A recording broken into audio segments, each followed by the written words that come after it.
Thank you very much for your presence this evening and in this very busy time, actually. I'll repeat whatever Mr. Abdul Hamid said in English, because I believe the translation is only in one way.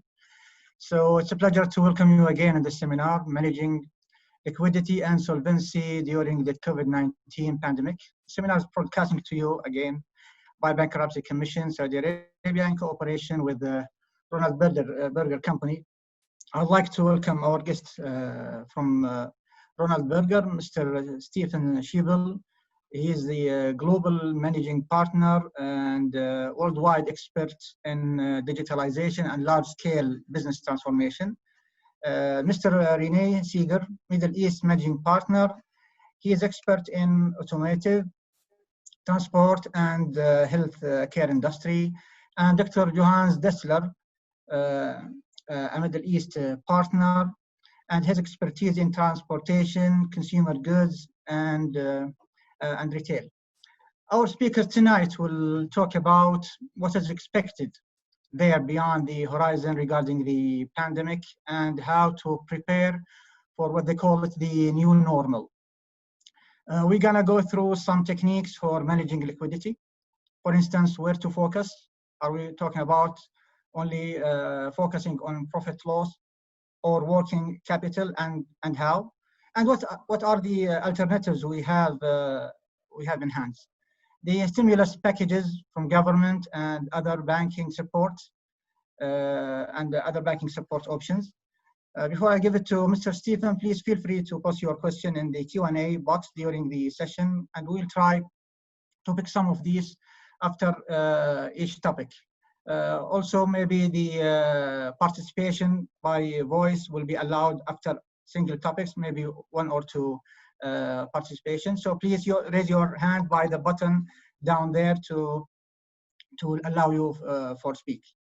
By the end of the formal presentation, we will have definitely a remaining time for remaining question to be answered. Thank you, and hope you an informative and enjoyable presentation. Mr. Stefan, please. Thanks a lot for the warm welcome, and it's a pleasure to participate at that meeting. And just to start with the entry chart, so we are actually for sure in rough times, and so the parallel picture to being a successful sailor is important.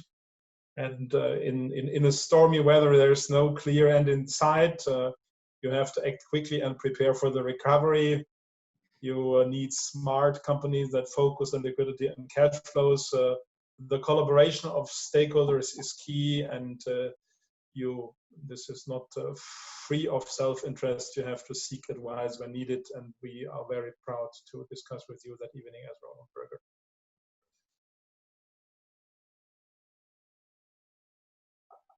I think the team was already introduced. Just about myself. My title is Global Managing Partner, so I'm de facto the CEO of Ronald Berger, and was elected several years ago, and reconfirmed on a digital meeting we had in March that year. To give you some insight who Ronald Berger really is. So we are the only global tier 1 management consulting firm with European roots. We are more than 50 years on age. We have a strong international footprint with 52 offices in 35 countries. Within them, 5 countries in the Middle East, and are around 2,500 employees.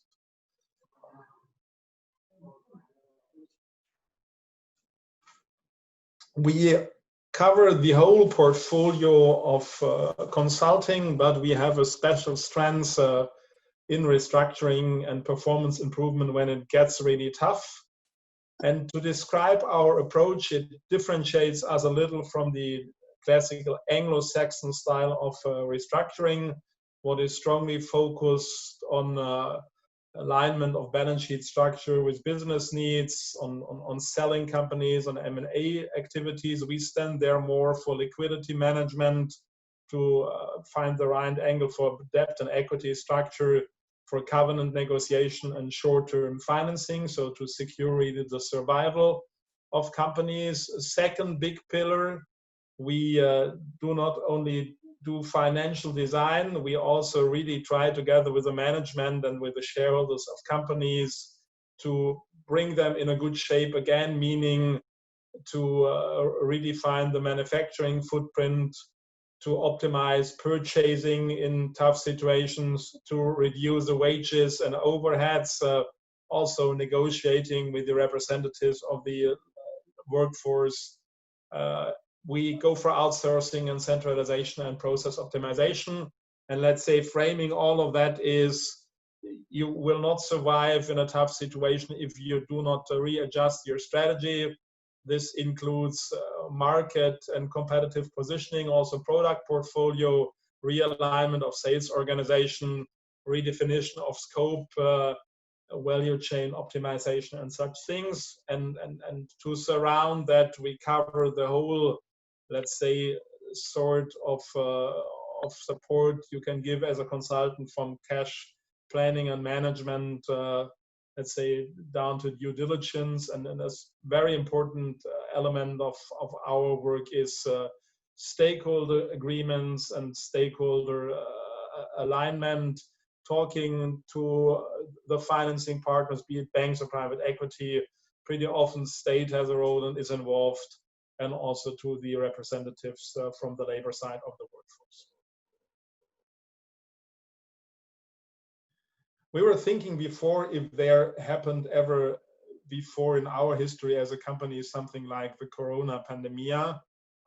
And it's very difficult to find things. So it has some parallelities and some other dimensions. It does not fit, but we were supporting with a number of more than 50 consultants the German unification when the former communist East German part was, let's say, confronted with market economy and the strong German mark currency from one night over the other. And we had the responsibility to bring 12,500 companies on track. And the final outcome was that we secured over 1.2 million long-term jobs, and the privatization proceeds exceeded a volume of 15 billion euro and investment pledges of more than 70 billion euros. So this was, let's say, I think the largest transfer in such a situation we did. But to go to the next chart, Corona has some significant differences. And if we continue,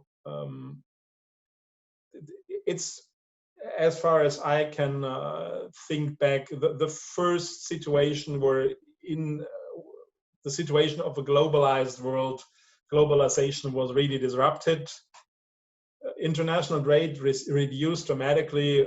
There is a significant hit on global stock and financial markets. We have disrupted global supply chains. So even if you want to produce, sometimes you do not have the material and get your thing from the suppliers. You have interest rates that are very low, close to zero in many markets. So the abilities of national banks to put cheap money in the economies are pretty limited, and you have suspended nearly all traveling on a global scale.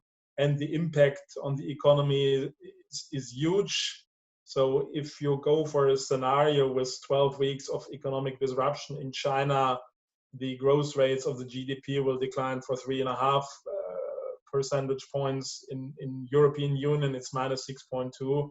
And in the US, it's minus 7.1. And my fear is if the Americans continue to organize the whole thing as they actually do, it will be even worse with all the negative implications on global economy. I think in Middle East, what I read, it is minus 2 to minus 3% that is predicted, but it's all on a glass ball because you do not really know what the final outcome will be.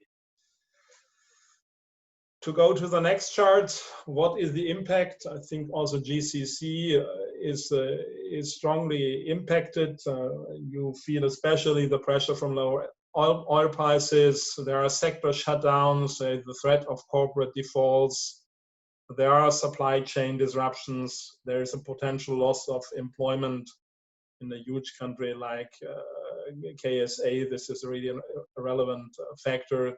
And the indirect impact on real estate with destroying a lot of money.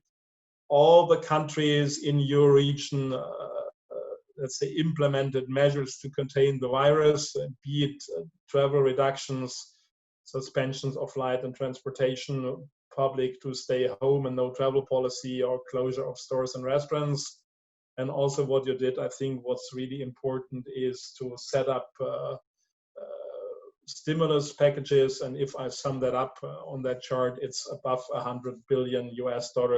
Was quite an important push because even if the recovery starts, you have to stimulate demand to get out of that very difficult situation.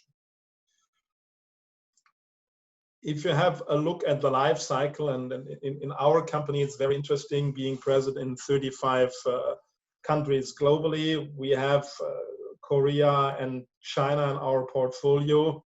What, let's say, are the countries that are ahead of the wave, and the normal cycle is you realize that Corona is really happening, productivity and economic activity goes down, as you see on the red line. Then there is a lockdown period. If you take the actual announcement, it's between 3 and 8 weeks.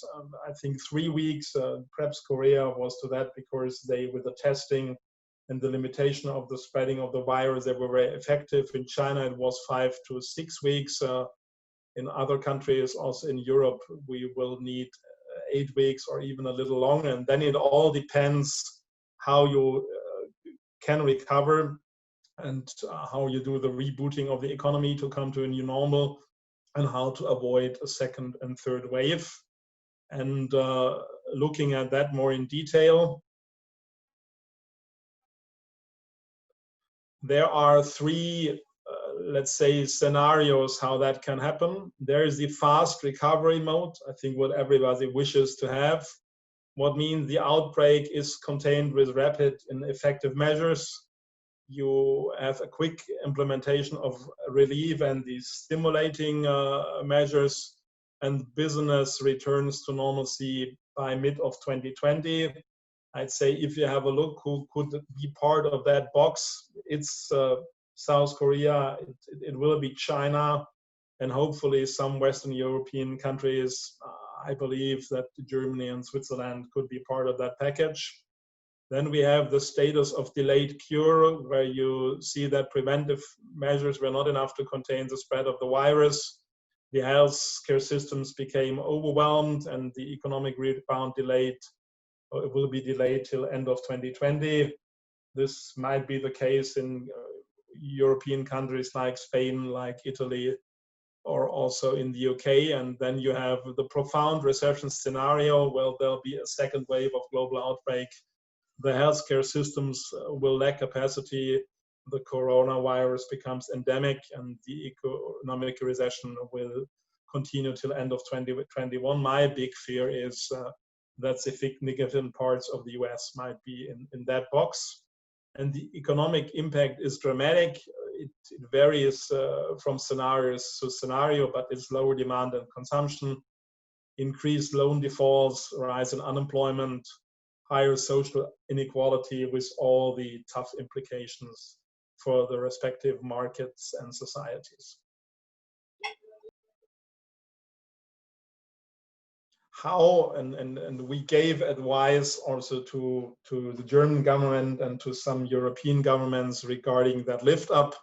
How could be a ramp up look? So during the lockdown, it's clear that some basic needs still work. So pharma, healthcare, information, communication, online retail, the utilities part of the energy thing, for sure, not oil and gas, craftsmen still work, finance and food. In a first wave to reopen its public infrastructure and education that has to reopen, universities, schools, we're just starting that in many European countries.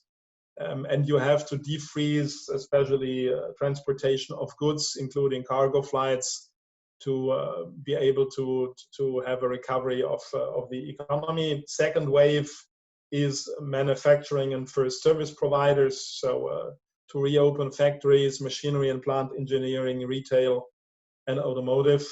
And the third wave is other services, industries, airlines, mostly passenger traveling and more for holiday things, catering, and hospitality. And the last thing that will restart is events, because it's very difficult to avoid further infections with the virus.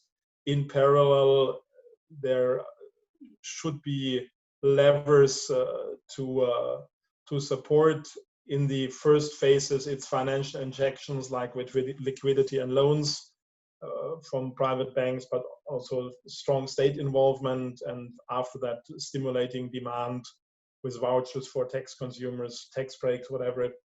In most countries we are present, first level already has been defined, and they are discussing now for vouchers and other demand incentives. For KSA, I think you are in a very special and severe situation. COVID-19 triggered demand crash for oil and gas. There is a threat of the structural supply side as industry workers are increasingly tested positive, and the disintegration of OPEC consensus leads to excess supply and drop of oil prices. The US, with its large extension of domestic oil and gas production, contributed to that strongly. The profitability impact is there is a decrease in industrial production, and traffic reduces global demand, what leads to an inventory devaluation. At an oil price of $30 per barrel upstream, it's no free cash flow left, and the significant impact on government budget and long-term ability to KSA market is strong. For tourism and travel, short-term suspension of flights and domestic movement has severe impact. For Muslim countries to lock down the holy cities of Mecca and Medina were very tough measures. So the annual pilgrimage has been cancelled, and there is also uncertainty of recovery in longer term as travel restrictions and social distancing measures extend globally. So for us as a company, one of the big challenges is to organize our exchange of consultants globally, because you have to check for any individual destination if somebody is allowed to travel.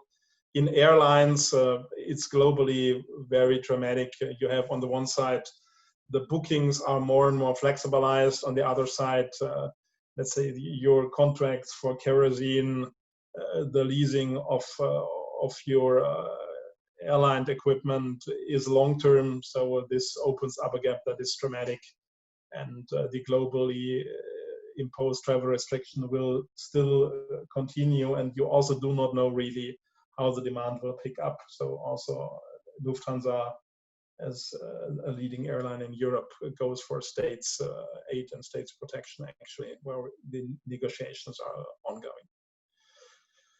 To come to sum that up on the next chart, so for individual companies, it depends in what industry you are, but many have revenue crisis where you at least have to go for your strategic angle. There are profit crises in many segments where you have to organize a turnaround. And in restructuring, you are confronted with liquidity crisis where it goes to avoid insolvency. This is the downside option. But if we continue on the next chart,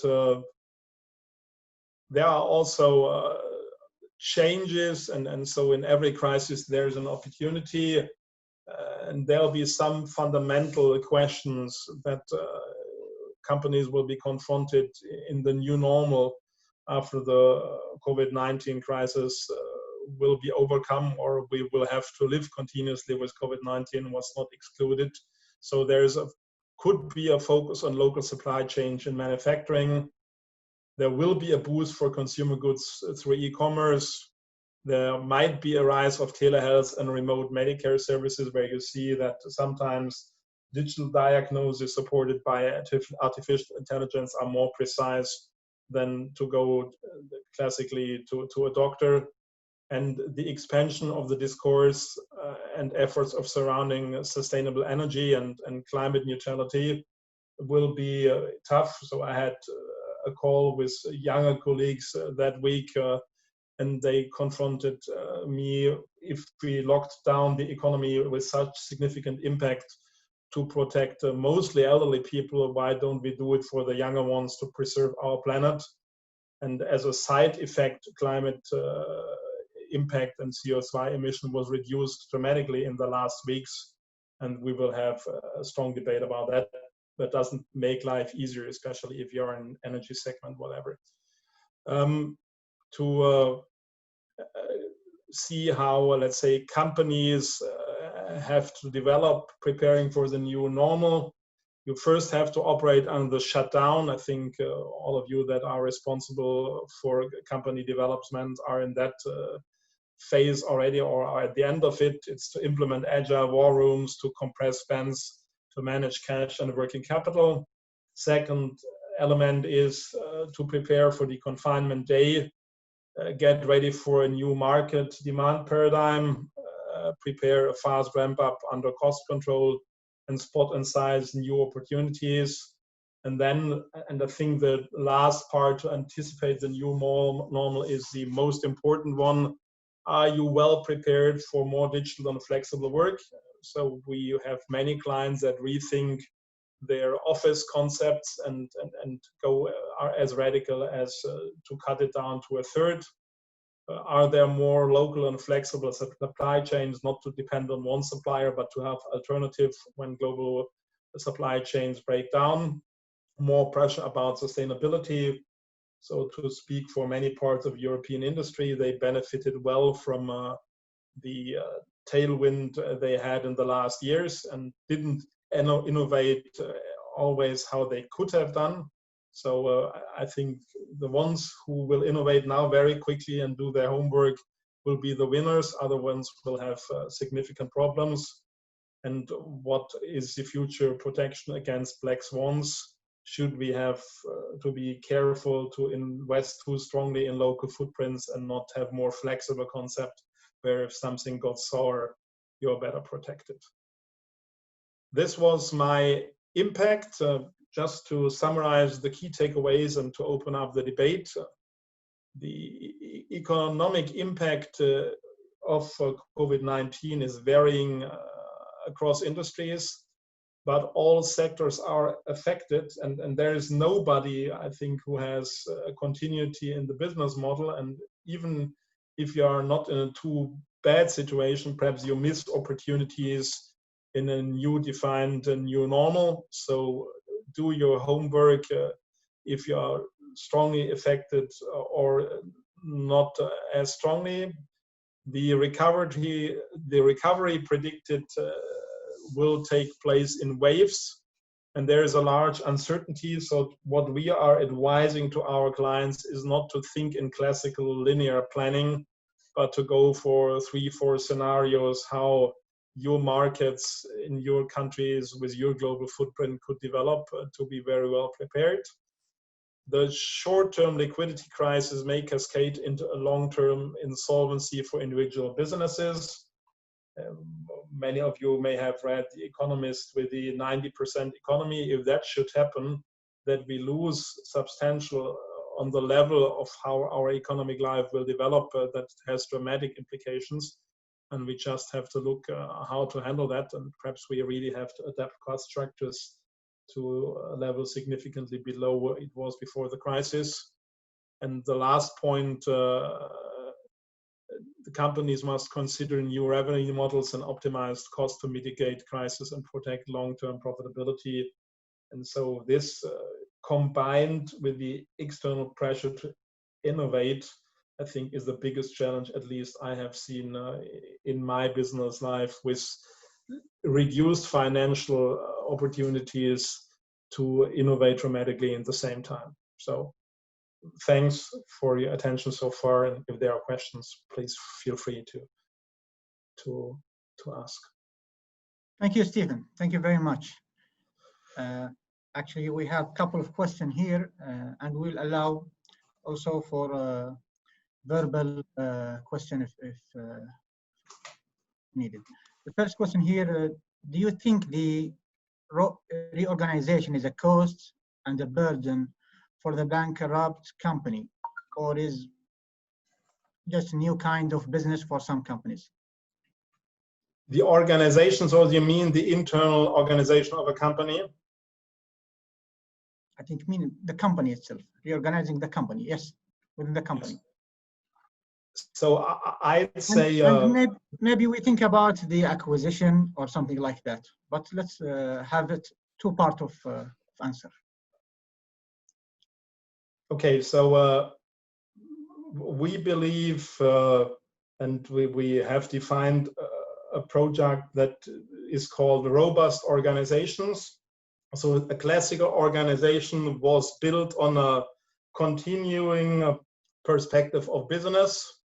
And so in times of higher insecurity, I think you have to be much more flexible. And so it's not agile thinking as a fancy fashion topic in your digital world, but to act more quickly, to be more flexible, to have not, let's say, silos in your organization, but to break it up will be a key prerequisite. And the companies that are not prepared for that will be in much more severe trouble than other ones. Yeah. Great. The second question here, what do you think of the global reaction toward COVID-19? Is it overreacted or realistic? I think it strongly depends on country by country. I think being not every day in the Middle East, I think you play it pretty well. I think China, with a strong state and also a tough grip on the population, played it well, even if I do not believe all the figures they told us. I think South Korea made a very good job, and I was really afraid about Western Europe being many states and with strong substructures on a federal level. But I think Europe in general made a good job. As I have already said, I'm in big fear regarding America. So Brazil and the US are, I believe, underestimating the thing, and they'll pay a high price in the end. In theory, you could say you ignore it and just move on, but you will not survive it in mature societies with political pressure and whatever. There will be the pressure from the streets, there will be the pressure from the media. So it's a very mixed picture, but to go for a strong push to reduce the spreading of the virus, also with some economical implications, and then to unlock the economy and to control, to keep the level of the virus down, I think is the best thing you can do. Perfect. Allow me, gentlemen, to leave the rest of question at the end of the presentation. We will go now to the second topics related to techniques for effectively managing liquidity. Abdullah, thank you very much. Assalamu alaikum. I'm René Seiger. I'm the managing partner of Roland Berger in the Middle East, and it's a pleasure to talk to you. We'll talk about cash. And as you know, in times of crisis, cash is key. Let's remind ourselves, why is cash key? Because we all say it, but basically it will keep your business in the short term going. Because what we see happening in companies in distress is that basically their supplier credit kind of is gone, or it reduces. Your days that you have to pay basically shortens.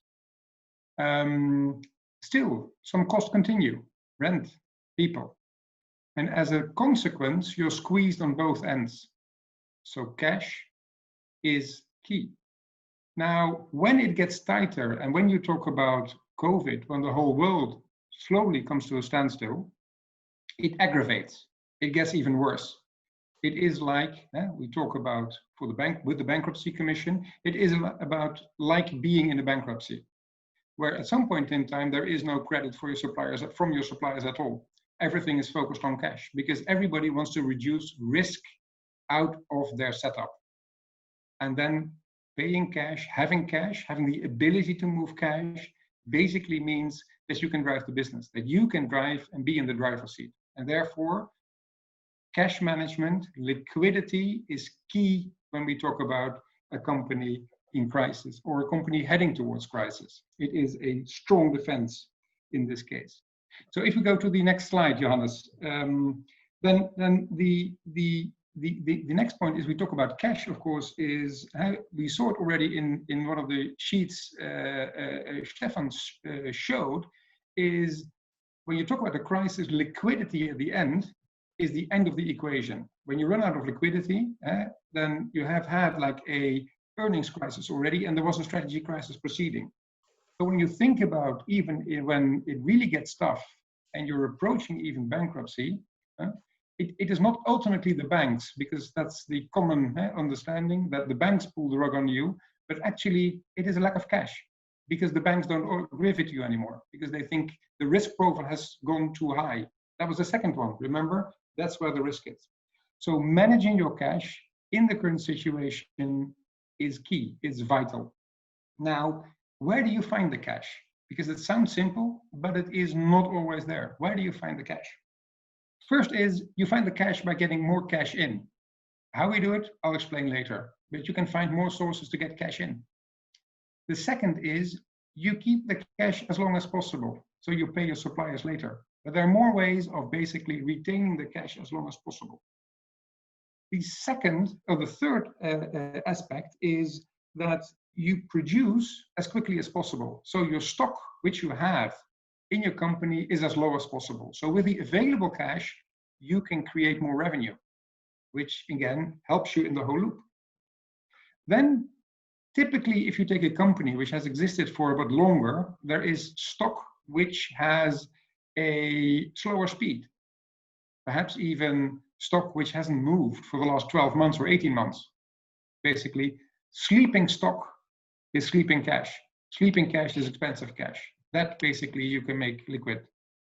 And then from the stock to selling, go faster, have less stock. If you're currently a car dealer, you know that you'll have 6 months of stock in your pipeline. That is a lot of cash when you have it. So there are 5 sources basically of cash where you can kind of tap in to see that cash is key. Now that sounds fine, but of course the question is, how do you get your fingers on the cash? How do you get it? And that's on the next page. First is, what do you do to get the cash? It's the classic levers. And I think you know them, but it is there. First, what we discussed. Receivables management. Get the cash in. Typical measures. Collect aggressively. When we help companies, and we help companies restructuring, one of the things in liquidity management is always just to go and really see kind of how speedy, accurate, and in time the invoices are sent out. And it sounds like something which is hygiene, but typically we find a lot of leeway which it has in accurate and short-term, just sending out the invoices, making it happen, and follow up quickly. Bill timely and accurately. We'll come to that later because there are many mistakes in the process typically which kind of is wasting the process. Collaborate with your customers. Discuss it openly. And also a bit more on the harsh side, suspend delivery if they haven't paid the previous one. Because don't forget, what suppliers do to you, you can always push forward kind of in the chain. It is the same game, which there is. And ultimately legal action. But ultimate legal action, of course, that has its business implication. But making that clear that there can be legal action in the process, it might help. Typically, collaboration is the fastest and the quickest road because people understand kind of the situation you're typically in, or you need to know kind of what actions you are.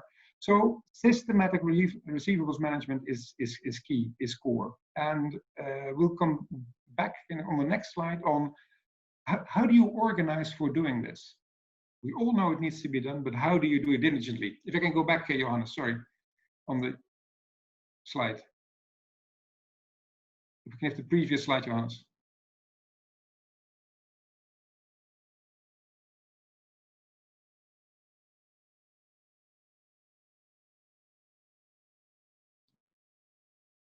On the previous slide, the other one is the optimized, thank you, inventory management. That's what we said. Sell excess inventory. If your revenue goes down by 40%, you need less stock to satisfy your customers. So how much stock do you actually need? How much do you have? What is the slow running stock? What are the slow moving items? Where do you want to sell them off? Rather sell them off with a discount at some point in time going forward, then really make sure that you keep the stock. Because at this point in time, it is not about your P&L, it's about cash. The P&L, even selling at a discount, eroding some of your margin, but having the cash available to take new work, to speed up your cash conversion cycle, to open up new distribution channels, might be very worthwhile. So ultimately, it eats into your margin, that's what it looks like, but the cash can help you to move, because cash allows you to survive short term, to continue short term, as we said in the beginning. Other in inventory is the setup of consignment stock. Consignments, you make somebody else pay for it. Your suppliers, you say, look, bring your stock in my factory, basically in my company, and I will pay you when I take it. It's going to be your stock, it's not mine, and the moment I pick it, it's mine, and I'll pay you for it. Again, it's a very effective way. It might look expensive in the beginning because typically there's a charge for it, but if you look in working capital and the size of working capital which you have, it might be a very kind of attractive operation. If you look into advanced industries like automotive, it is a very many used kind of like system to reduce working capital, because you can supply, but you can also manage your own stock, basically reducing the stock, reducing the working capital of your client, of your supplier, which means that a reduction of that supplier is money for you because you help him to save cost. That's a part of it for you. So set up consignment stock, see how you manage it, is a very interesting tool to reduce your working capital, to produce cash, but also to have a new relationship with your suppliers. Effective payable management. It's again, it is a similar list which you have. The very important one is also review the returns. If you're on the business which has returns, think about if you currently have an e-platform where you sell, where you have 40–50% returns, your return policy is key in making money. If you can slow that down, if you can reduce it, if you can have even special offers, it takes a lot of cost, cash, it takes a lot of basically working capital, stock out of the equation. And this all adds to the cash conversion cycle. And the cash conversion cycle is an incredibly kind of important metric. And basically what you do is you measure from, you take one SAR, you put into your business and you count the number of days you get the SAR in your other hand, basically as profit or as revenue. That's what you do. That cash conversion cycle is very different and it's currently key. Let me give you a few examples about cash conversion cycles, how different they can be. If you would look currently at the performance of a pharmaceutical company, let's say Pfizer, large American company, they make money by developing medicines. That takes a long time. The cash conversion cycle of Pfizer is roughly 250 days, which means that for 2/3 of a year, they don't sell anything. They just stack up value. They just increase cost. They don't sell. Now, if you would go to Walmart, the large US conglomerate, they do excellent. They are less than 10 days. Less than 10 days. And why? Because consumers come to their store, they pay. And they only pay their suppliers on the stock they have, the churn in their stores. Now, we've seen, due to COVID, an incredible increase of e-commerce. Amazon stepping up. Currently, Amazon has a 14-day negative cash conversion cycle. They're a bank because they ship so much, they pay their suppliers so late, ultimately, that they make money. They have a few billion as a bank available in cash. So you see, I took a few examples from cash conversion cycles from plus 250 days, ultimately, to going minus 14 days. That's the exact number which Amazon currently have. If you're in the automotive business, then OEMs, they have roughly 10 days only, between 10 and 20 days. If you're a national sales company with the current stock you've built, I guess you don't have 110 days, or not 10 days, you will be roughly in 6 months. So you see the cash conversion cycle, look at the typical measures which you have here, very concretely what you can do to free up capital, which you can invest in looking at more creative ways of making money in cash. If you go to the next cycle, it's a bit more advanced, and I will kind of take you through. Yeah, Johannes, if we can go on the next one. Huh? The interesting one, I'm going to take the one on the left first. Explore new business channels and execute initiatives immediately. One of the measures I've seen them. I've seen them. I've seen them in Riyadh, and I've seen them in Dubai, where I live. Biggest, largest scale which I've seen is that the Dubai Mall, one of the largest places of consumerism kind of in the world, they have realized only after the buying stop that they need to go digital. Only after. So they've opened up quickly a new digital channel for delivery out of their stores. It was in cooperation with Noom. That accelerated business. It was just to get the cash conversion cycle going. Now, what would have happened if you would have had that ready already like 6 months ago? You would have been first. You would have had much more kind of cash out of it. Let's go quickly around a few of them. I'm not going to take all of them. Cash pooling. If you have multiple operations in many countries or multiple locations, go for cash pooling. Because if you have 100 left and 100 right, if you do it centrally, it's going to be most likely 180. It's not going to be 200. Cash you can invest for your business model. Think about cutting costs that do not impact customer experience. A typical one is if we were allowed to fly, business or economy, what cars do we drive? What cars do we have? Cost which consumers don't care about, customers don't care about, and basically we can plow that back into kind of the business going forward. Develop a cash war room. Really be on top, and we'll go in there in more detail in how do you do it? How do you really get into kind of the cash management in a very kind of pragmatic way? And negotiation of the price rates and terms with your suppliers. Sit and say, look, it's bad times. What can we do? How can we move? How can we kind of basically get the cash out? How can we get the risk out of the total overall kind of equation? And the other one which I would like to kind of pick is on the right. It's reflect on all operational mistakes made before. Looking at those mistakes and taking them out. Remember on the classic ones, we talked about wrong invoices. We talked about in just the process, the dubbing process to the clients, making the proper steps, making sure that the invoice lands at exactly the right place and that it's correct. I think that is where there is a lot to be had in speeding kind of like the process kind of going forward. So taking those mistakes out one by one makes that in a month you will reduce basically your cash required. And again, you can plow it back and you will be more in control than your environment, which I think competitiveness is about. So it sounds nice, but how do you do it actually? We run the cash war room to make it kind of very concrete.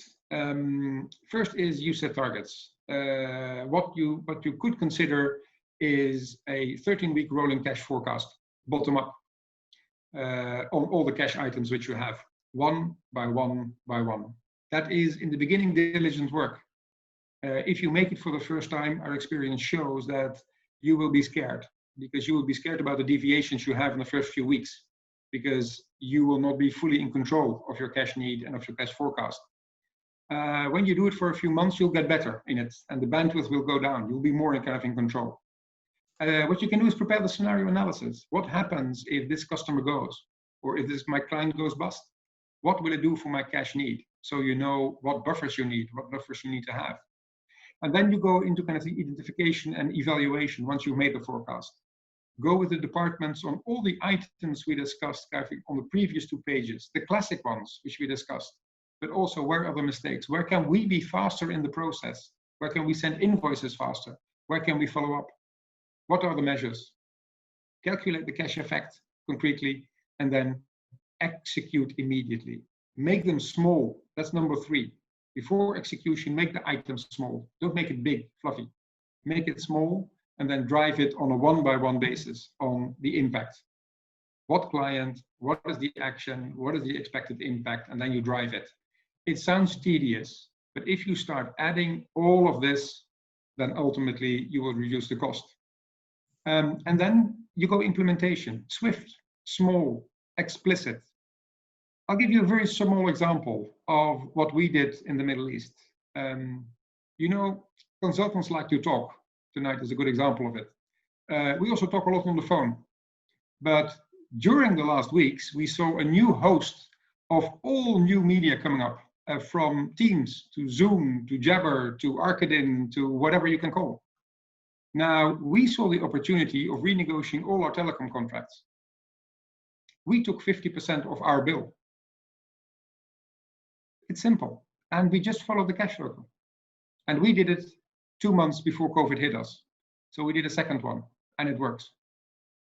It is diligence in doing this. It's where the money simply is. It's not complex, but you have to do it. 13 weeks, rolling forecast, cash war room, and have 2 more kind of conditions which you can follow to really make it work. Let's give you an example. Let's give a live example of a case. Johannes, on the next slide.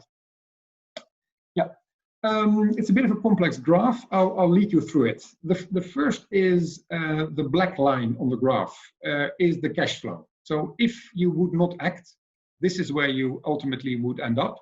And you see the cash flow basically crossing the red line, and the lower part of the red line is your target. If you get below the target, that's when the banks start calling. That's the part Johannes will talk about later.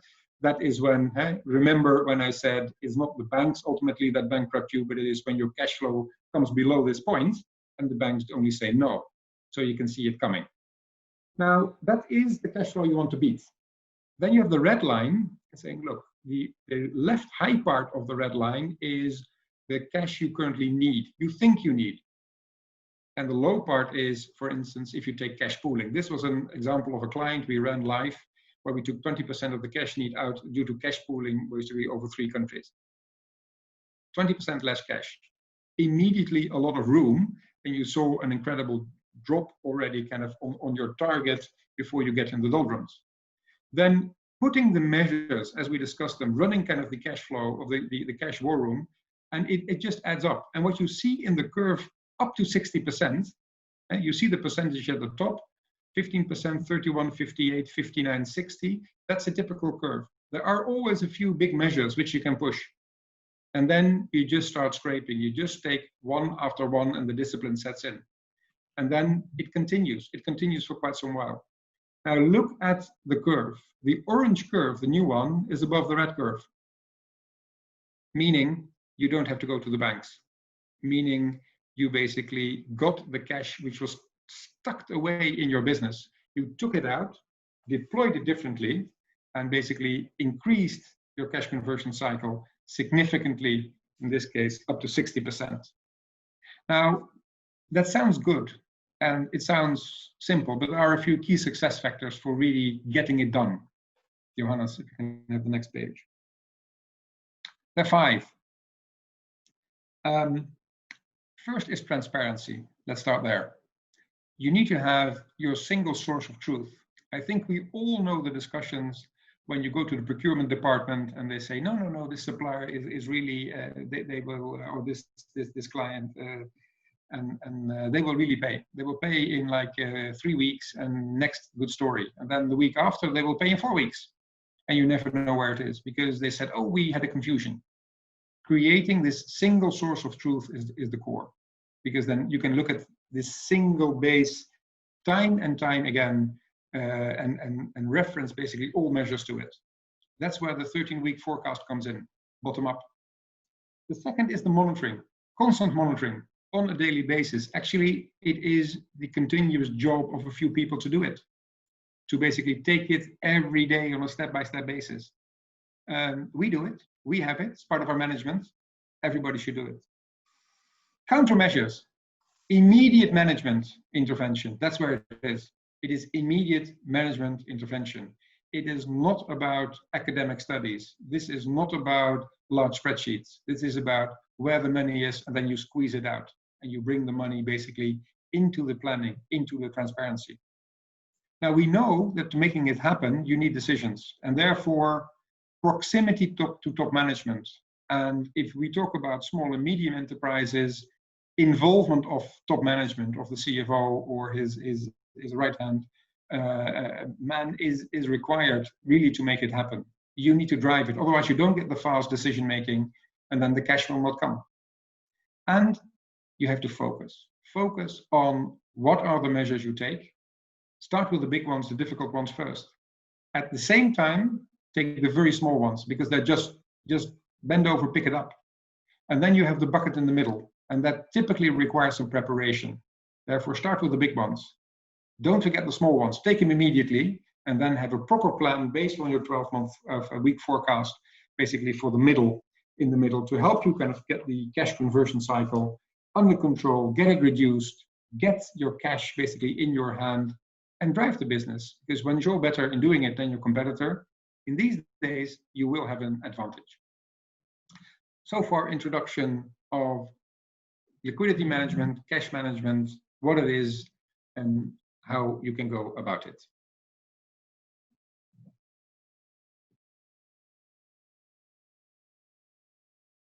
Thank you very much, Vinay. We have a request to participate verbally, Mr. Yusuf Al-Madani. Can we allow him to talk, please?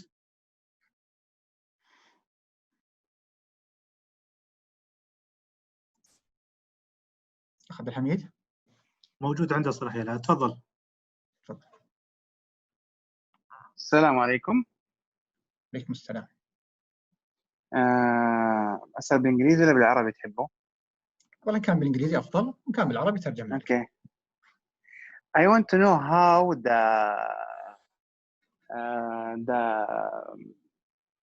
debaters can control the organization to recognize his financial when he don't have income and not enough money to control and give the salaries for the worker, or give the money of the how to give the rent of his company. Around we have the big effect of COVID-19. يعني بمعنى خلينا نتكلم باللغة العربية. كيف إعادة التنظيم المالي مع تأثير هذه الجائحة بعد أن يتم المصادقة على المقترح ووعد جميع الدائنين بأن هذا المقترح سينفذ خلال فترة من 3 إلى 5 سنوات، والجائحة خلال 3 أشهر أصبح تأثيرها العالمي كبير جدا يحتاج إلى سنين أكثر. كيف سيكون هذا؟ كيف ستكون إدارة هذه التنظيم، إدارة هذا التنظيم في ظل هذه الجائحة بعد التصديق على المقترح؟ شكرا. حياك الله. الأشياء المرتبطة بنظام الإفلاس وما يتبعها سنرجع إلى آخر الجلسة، فودنا بس المواضيع اللي طرحت الآن هي اللي تكون مركز أو نقاط التركيز في الأسئلة عليها، لكن أبشر في نهاية الجلسة إن شاء الله نجيب على السؤال هذا. الأستاذ منصور.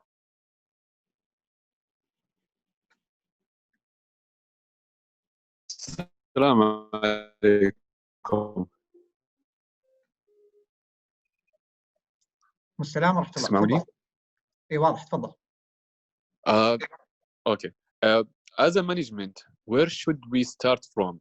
Are we starting to meet the internal obligations as the salary and wages, or we start to meet the external obligations as lenders and suppliers? Because I think that the hardness of this decision, if I didn't give the employees their salary, there is no one will work, and I'm not going to produce inventory or produce product to receive cash. If I didn't pay the suppliers, I'm not going to receive the raw material.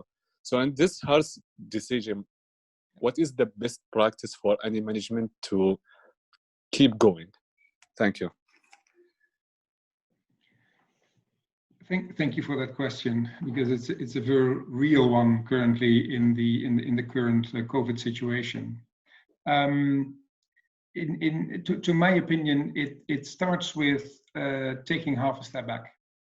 The first is the assessment, as in what is your cash and liquidity forecast going forward. Because if there is in your business a sudden stop where clients just don't buy, and let's take the analogy with a restaurant, there is no revenue coming in, then the answer would be, I would pay nobody. Because the answer is you need to freeze the business for a certain period of time. So you have to go back to your suppliers, you have to go back even to your personnel and say, look, this is the outlook for the business kind of going forward. You saw it kind of at hospitality, you see it in airlines. It is a major problem where ultimately there is a cash drain, and if there is no backing for this, that's where the government, there are a few government programs, Johannes will talk about that later, to get some cost covered basically of this, but that's the balance. So the first harsh assessment is whether it is a choice, or whether both will not basically bring you through the period you need to weather. Then the second part of my answer would be, again, it depends. We see companies where the employees are willing to take a salary cut or a postponement of their salaries being paid just to keep the business afloat. We see companies where employees are willing to take 1 or 2 months even no pay, because the business continues and the business doesn't go bankrupt. Because the choice is there work for longer term or not? But you can only engage in that discussion if you know what the length roughly of the period is that you can stand and you can weather. Because otherwise, it will be empty promises kind of like going forward. At some point in time, and that is the harsh part which you refer to, is where you have to take the management decision in saying what part of the business is sustainable and what part of the business basically is less sustainable in this case. And then it can mean that some suppliers will not get paid or get delayed, significant delayed, but that will be of a lesser evil than not paying your employees. And for me is that balance. So the bad news is there's not one or single answer, but I think the management evaluation starts with having the outlook and answering the real question, how do the more kind of obligations you have balance out? Think about banks, renegotiating with the banks to take cash. This is where I think when you look into the programs which are being offered, having a holiday for VAT will create a lot of room basically to breathe, because then you can continue the business. As an honest answer, but there is no magic formula, I'm afraid. Thank you very much. The last contribution verbally from the الأستاذ خالد كمال.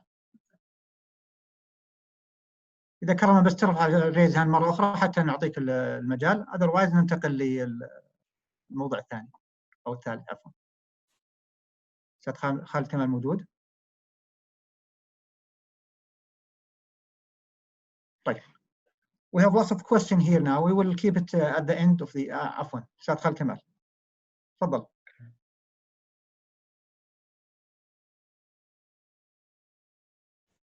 تسمعني؟ طيب ننتقل للموضوع الثاني. I believe we'll leave the rest of question at the end of the formal presentation, so we can go to the third topics, which is about bank and government support options for companies in Saudi Arabia. Good evening, everyone. My name is Johannes. I'm a partner with Rollenberger in the Dubai office. I focus on restructuring and turnaround management, and welcome to the third part of our webinar tonight. And we've already covered quite a bit of ground. Over the course of the evening, we had a look at the COVID crisis, its impact going forward, which will be profound, varying by countries, but will be profound for all of us. We also focused quite a bit on internal improvement opportunities in corporations, operational improvement measures. Renee extensively discussed techniques to improve liquidity, but there are also quite a few opportunities out there for companies to get help from outside. Thank God, especially in these times of crisis. This is a very important tool, in addition, of course, to working on internal measures to seek help to get through these difficult times and to ultimately potentially even get stronger out of this crisis on the other end. So this is what we would like to discuss now in the third webinar.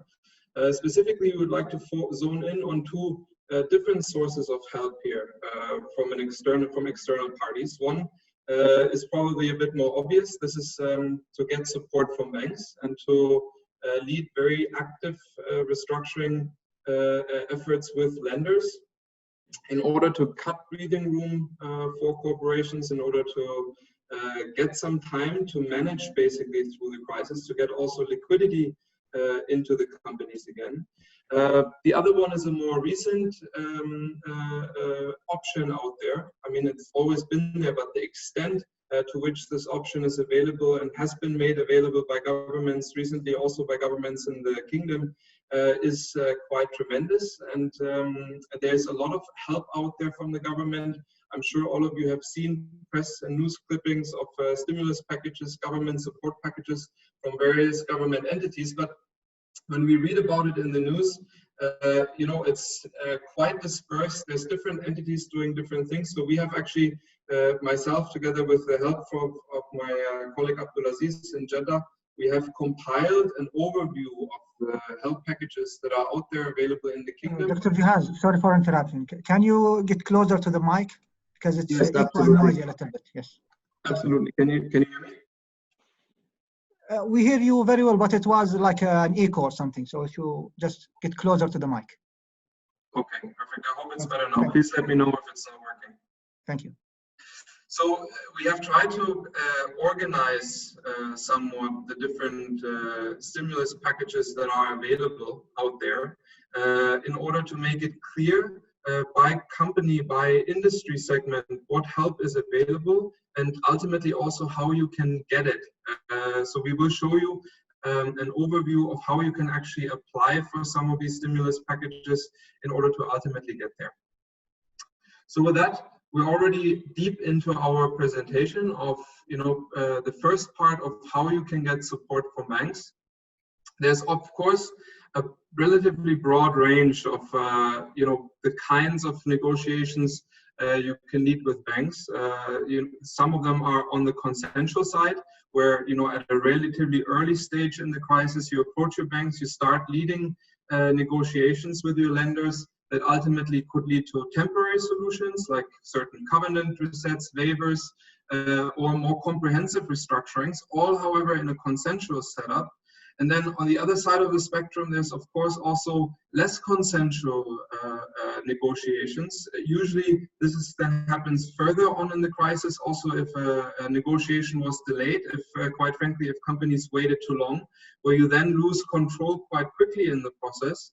And this then can lead to in-court processes, ultimately also breakups, disposals and ownership changes of businesses. But today in the presentation, I would like to actually focus on consensual negotiations, where we're trying to actively find through a negotiation process a solution for businesses to cut breathing room and to ultimately find a solution in a partnership with the banks in order to get through the crisis today. Key objectives of such negotiations are ultimately to relieve pressure. I think that's the most important thing. A lot of the other measures that we discussed go into a similar direction, and the main goal of such a negotiation with the banks is to get breathing room, to unlock liquidity for the business in order to have money for operations ultimately and to keep the operations going. you can also then potentially use that negotiation to capitalize on some changes in the market. I mean, borrowing costs have come down quite a bit over the last few months and years. So especially for older obligations, this might actually also be a good time to, you know, reconsider that and take advantage of a much lower interest rate environment. And ultimately, you know, we have to also all adjust to a new normal. As Stefan mentioned earlier, there's various scenarios of what will happen in this crisis and how we will come out of it, how long the recovery will take. But I think we will all agree that this will be a fundamental change in the way we do business. We will all probably remain affected by this for quite some time to come. So we will also have to adjust to a new normal, also when it comes to capital structure. So when we talk about negotiating with banks, there's also, of course, a lot of different levers that can be looked at. And we're trying to give here an overview. Not all levers may be relevant in all negotiations, but one of the things that usually always applies in a difficult environment and in a restructuring or turnaround environment like today is the loan terms. So usually what always is an important lever when it comes to bank negotiations is to, you know, delay due dates and to lead a negotiation with banks on when interest rates are due and when also the principal repayments are due, or potentially even both. And of course, in a usual negotiation setup, this would mean that you try to potentially delay interest payment, you try to potentially delay your principal payments in order to ultimately generate a breathing room for your organization, generate liquidity short term, to have that money available for investment, for paying your bills and to keep your operations running. We can also then look at repayment structure changes, readjusting you know, the way payments are being collected. You could, for example, try to do payment in kind setups, PIKs, where, you know, you don't repay your banks in cash, but in other ways, where again, this might be a short-term solution to generate liquidity. And as I mentioned, also looking at the interest rate and the way your loan obligations are structured might be quite a nice opportunity to not let a good crisis go to waste, so to say, and to actually, you know, make deep fundamental changes in the way your loans are structured, and to take advantage of a low interest rate environment. There's a broad range of other things to look at. You know, you could look at security offerings that you have made available to your banks. You can renegotiate covenants. Rene was showing basically the red line in the liquidity chart, right, where usually certain liquidity levels are covenants in a bank setup. So maybe your bank is actually willing to relook at covenants to cut you also some breathing room from that side. And ultimately, there might also be a chance to strategically look at certain obligations with your banks and to change, for example, certain working capital loans and to convert them into term loans in order to also ultimately have a more holistic setup on the debt side. Key considerations during this negotiation process and when looking and deciding what levers to look at. One of the things that are important is to really think about what are my key cash flow pain points. How much cash do I have available? I mean, again, it comes all back to the liquidity curve and the liquidity planning that Rene has explained earlier. And here we feel that a really important element is to also keep the time horizon in mind. Yeah, because a very important thing when you start the negotiation process with your banks is you don't want to have to keep coming back to your bank with more and more bad news over time. I mean, you would ideally get a good grip on your liquidity needs early on, have an understanding of your liquidity needs over the next weeks and months, and then react accordingly and have a negotiation setup in which you try to basically find a solution that lasts for some time to come, instead of having to go back bit by bit and to then renegotiate again and again, because otherwise, ultimately, this will lead to a loss of trust on the bank side. And trust at the end of the day is a key component of making such a negotiation process work.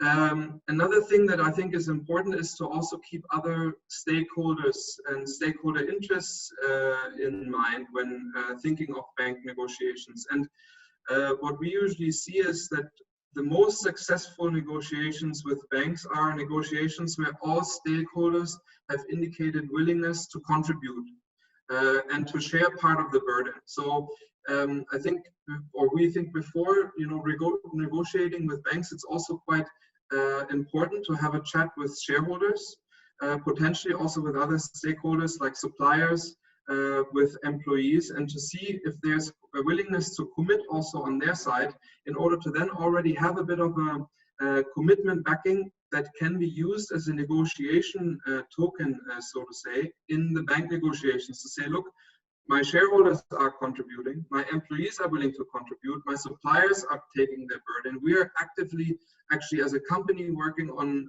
operational improvement measures. We're lowering our cost base. So now please, you also have to help us. And that's when you bring in these levers, and that's when you start basically also trying to find solutions how the banks can support you in your quite holistic restructuring effort. So this already brought us quite deeply into the negotiation process.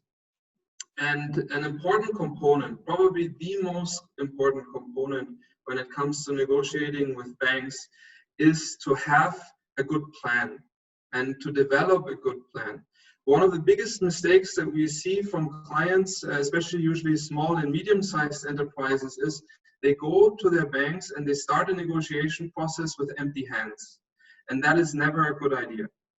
The best thing you can do is to actually sit down before you talk to your bank, together with your teams in your companies, and to come up with a proper business plan where you think about what are my short-term, what are my mid-term, and what are my long-term requirements? What do I need to achieve immediately in the midterm and then maybe in the next 12 months in order to get through this crisis? This usually includes then a very detailed financial business plan on balance sheet side,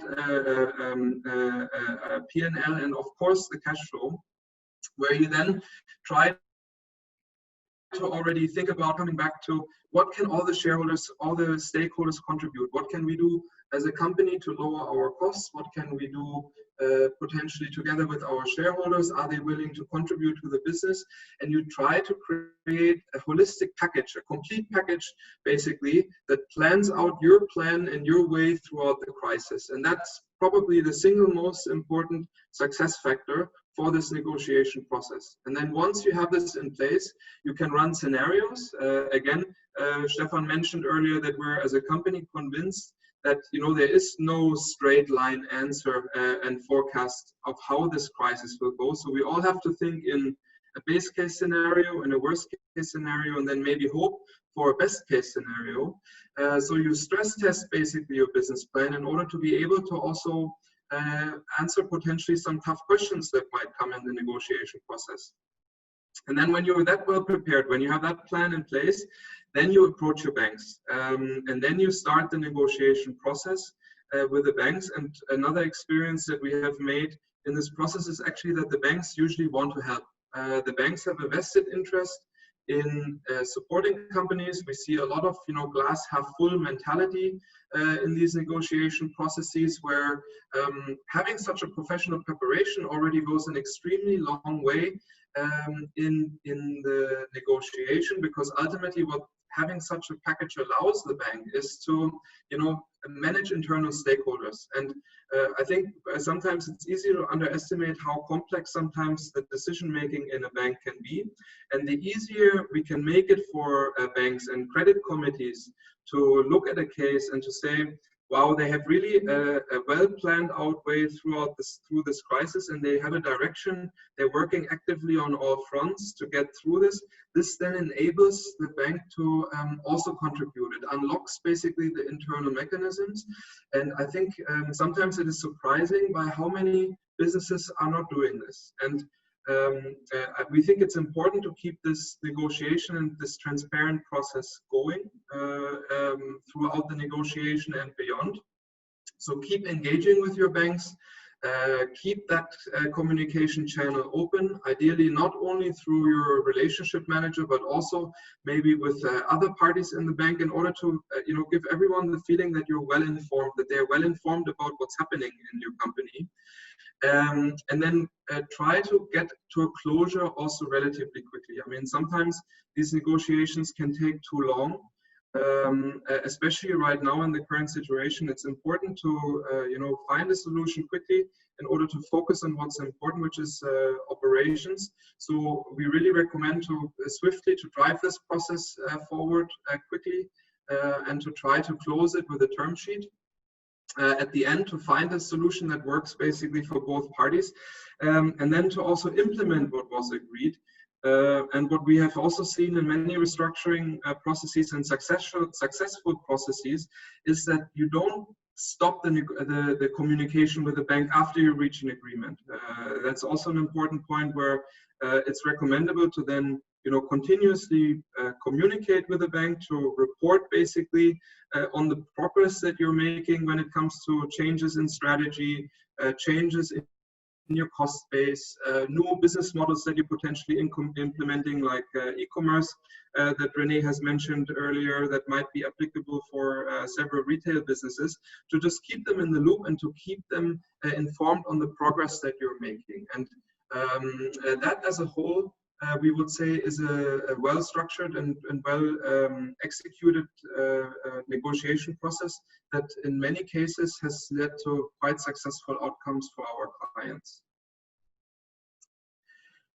So looking a bit at lessons learned that we see during the restructuring period, and these are just a few statements, we will not go through all of them, but an important element is to one of the statements that you see here is prepare cost structures for any possible decline in business volume. And this is something that we also do ourselves when we support our clients, when we start restructuring and turnaround projects. We go in and we have to be honest and truthful to ourselves, and we have to think about, what kind of revenue figures are realistically achievable in the next 12 months. And there's no way to sugarcoat this, but you have to come to an answer for yourself and for your organization, and then the cost structure has to be rigorously adjusted accordingly. Otherwise, you will run out of cash over time. And this is a painful process, of course, but it has to be done.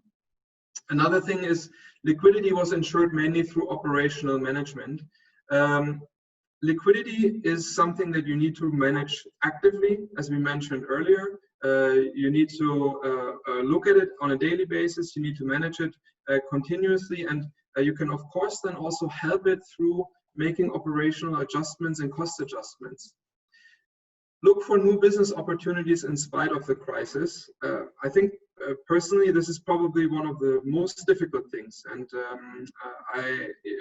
we mentioned it earlier. I mean, you have the painful and difficult process that sometimes two things have to run in parallel, right? You have to look at opportunities out there in the market that help you to readjust, recalibrate your business, to find opportunities. As mentioned, e-commerce might be one of them. There's in every industry other examples. We mentioned the healthcare industry earlier that shifts, for example, to yes. Just 5 minutes to go to the question. Yeah, no problem. Almost done. You see e-commerce as an opportunity to readjust basically your business model. So this has to run in parallel basically with cost reduction measures in order to recalibrate the organization for the new normal. So just as an overview on the second part of the presentation, on the different support packages out there from governments. And as mentioned, we try to give an overview basically of the different mechanisms available. There's the Mundschaat program, then there's support mechanisms from the Ministry of Finance. We see support from SAMA, which is helping basically with deposits towards financial institutions to reschedule loan payments and to postpone also loan repayments for small and medium-sized entities. And then there's also a broad range of other funds available at your disposal. This changes over all the time. I mean, there are potentially also further support packages that will come online in the near future. However, we wanted to give you a broad overview, and of course we're always available if you have more detailed questions. In the interest of time, we cannot go into all the support mechanisms of these packages, but I think what's important is to see that first of all, the packages are significant. So between the Munsha'at and the Ministry of Finance program, there's by now 120 billion Saudi riyal that have been allocated by the kingdom to support small and medium enterprises on the Munsha'at side, and then basically the full spectrum of the private sector by the Ministry of Finance. We then have Sama, which is disposing 50 billion Saudi riyal to help mostly in the retail sector and in the financial sector to exempt credit card fees and to help also defer payments to bank loans. And then we have other help support mechanisms. For example, on the industrial and agricultural side, there's the Saudi Industrial Development Fund that is available to help with rescheduling loan due dates, to provide support for the workforce, and to also help and support with the healthcare system. So quite a broad battery that the kingdom has deployed in terms of support mechanisms for businesses out there. And in order to help you, because as mentioned earlier, sometimes it's confusing. There's a lot of press articles out there that mention individual packages. We wanted to quickly show you how to apply for these support packages. And again, if you need support, please feel free to reach out to us. Our colleagues are happy to help you in this and happy to explain also how some of these processes work. So if the Ministry of Finance has its own portal, the Tagat portal, where you can receive support when it comes to employee compensations for small and medium enterprises. Then we have the Ministry of Environment and also for Ministry of Agriculture, where you can apply for 6 months deferment on installment payments for agricultural projects via the Agricultural Development site webpage. We also have then SIDF and the Ministry of Industry, where small and medium enterprises can seek help when it comes to restructuring installments through the respective websites. And we also have the Kafala and Sama authority that help again with rental costs for small and medium enterprises through the Kafala webpage, which is supported by Sama. And this as a whole actually constitutes quite a significant support. A lot of it is focused on small and medium-sized enterprises. There's also other mechanisms for larger companies, and we highly recommend and encourage you to take advantage of these mechanisms actively in order to have a proper additional tool at your disposal to get through this crisis, in addition to what you're doing internally, in addition to what you're doing with your bank. Because quite frankly, what we see currently is you really need every help. We all need all the help that we can get to get through this difficult time. So that's it from our side. Thanks a lot for your attention, and happy to answer questions that you might have. Thank you very much. Thank you, Dr. Johans. We have 10 minutes to go, and lots of questions here actually. I'll club 2 or 3 questions together for one speaker. So I believe these question now to Mr. Rene. It's how company can raise their liquidity in pandemic condition. This is the first one. The second, how company declare a short-term liquidity, and what do you mean by that? Can government declare that? And the last one, as part of this, it's what is your reading on the inflation rate in 2020? Lot of questions. First of all, the whole methodology and the idea of your cash conversion cycle is based that the cash is captured in the company, and it is basically to get it out. Where cash is not productive, make it productive. That's the idea. And to make it productive, when I talk about short term, make it happen, it depends again on the businesses.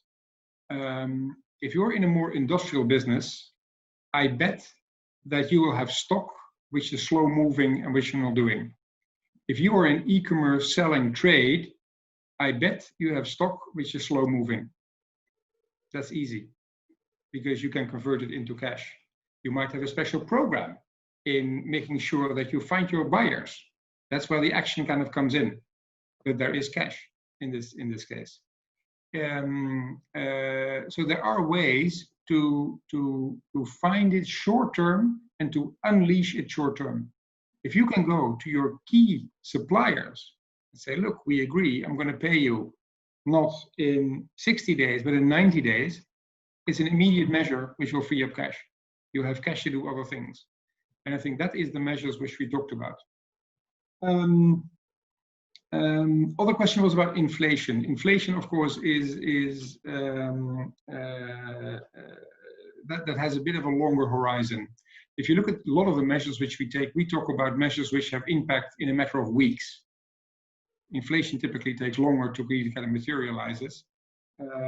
Although what VAT, of course, might do, and if we all have to find out in the next few months. But I think inflation will have a longer time span kind of going forward. Will there be inflation? I think in the overall scheme of things, you look at all the measures coming up, there will be some inflation. Will it be hyperinflation? I think that's highly kind of unlikely going forward. But for the cash cycle and managing inflation, it's less relevant unless you are in very sensitive currencies, of course, in high-risk countries.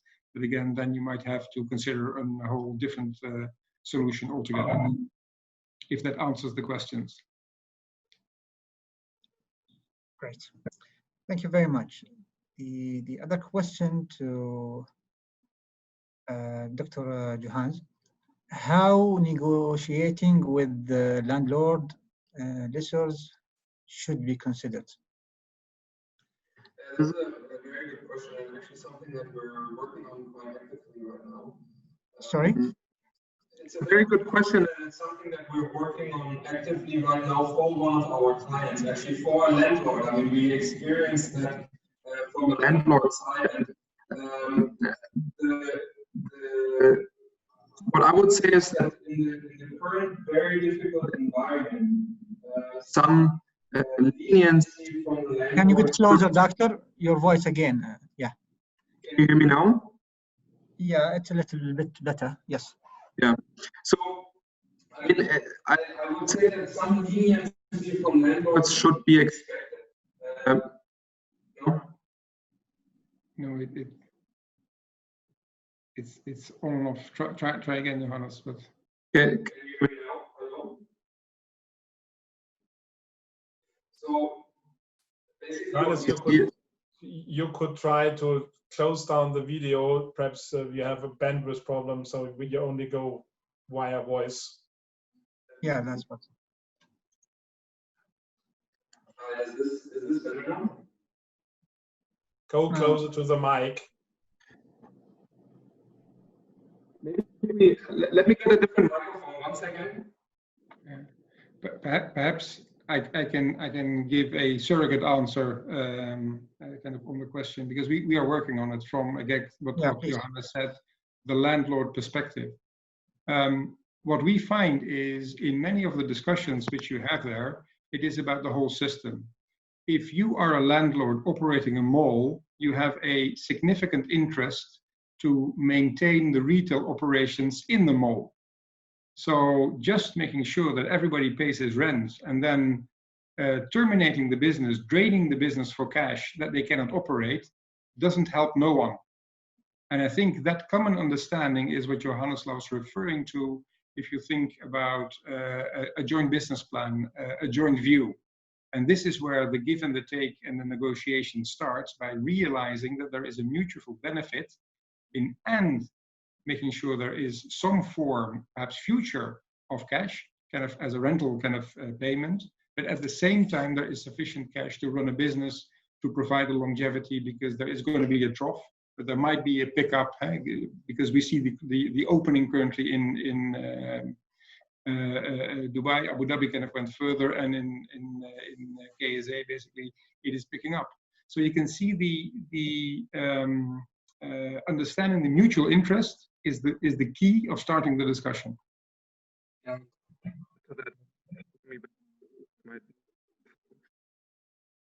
Okay, thank you very much. To this, for you, to pay. Still, it's breaking. We can't hear you. Yeah. We will go to the next question till this problem be solved.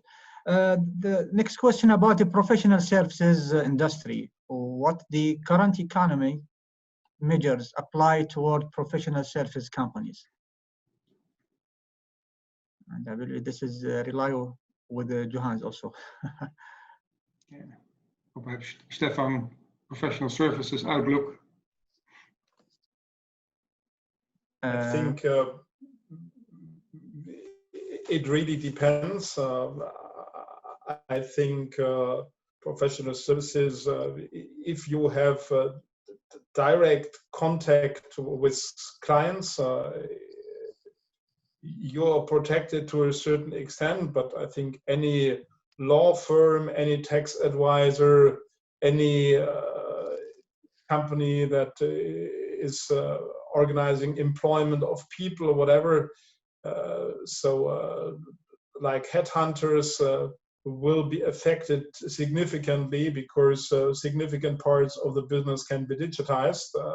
We as strategy consultants are still confident that the contact with the client is very important and you cannot be digitized. But let's say like in many industries, the COVID-19 situation is a booster that fastens the digitization challenges for companies. And so you have to be well prepared and think clearly, what are the things I can defend in one-to-one things? What are my digital offers? What margin do I do on digital offers? So I would not say professional services are stronger in danger than other business segments. But if you have an easy business model that can be done by AI calculations and purely online, and if you have too many people, you are in trouble. Yeah. Excellent. The next, how the working capital element model would apply on the service-oriented entities. Service-oriented entities.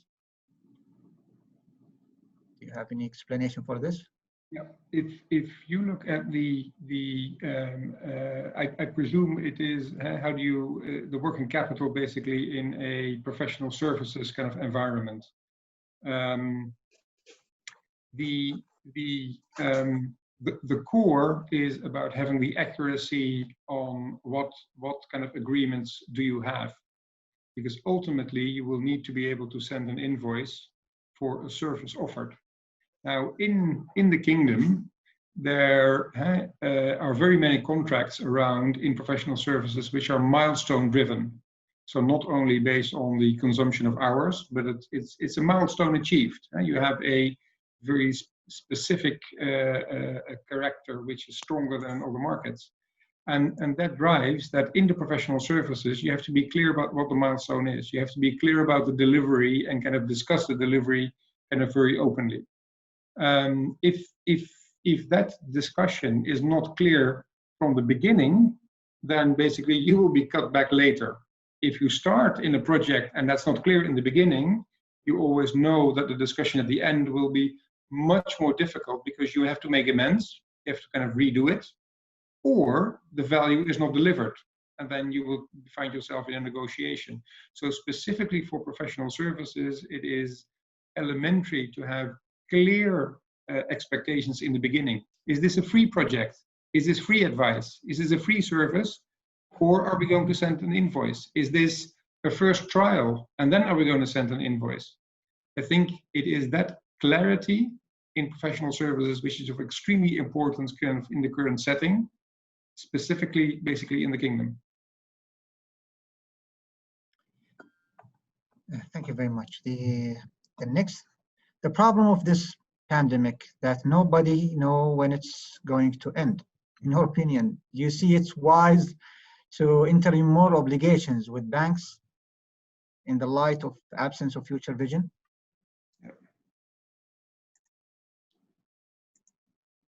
I can answer it, or Stefan, you want to answer it? No, start, René. I can. This